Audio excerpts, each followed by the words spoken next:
আরে যদি মরতে হয় না শহীদের দরজা নিয়ে মরবো।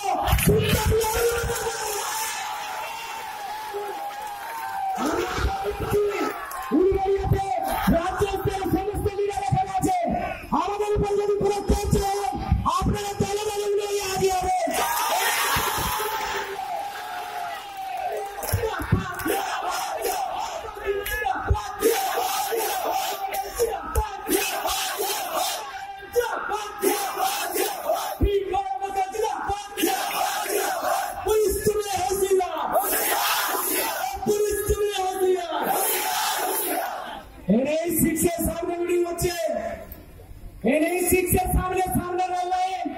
একটা গাড়ি চলাচলের কোন অসুবিধা হচ্ছে না, এর নাম হচ্ছে মজলিস।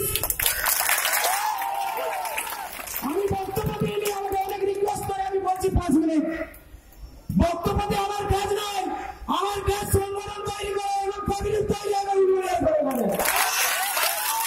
একটা আসাদুদ্দিন ওয়াইসির মতো আমরা হাজার হাজার আসাদুদ্দিন ওয়াইসি চাই, যারা পার্লামেন্টে দাঁড়িয়ে বলবে मैं कुरान पे ईमान रखता हूँ, अल्लाह के सिवा किसके सामने।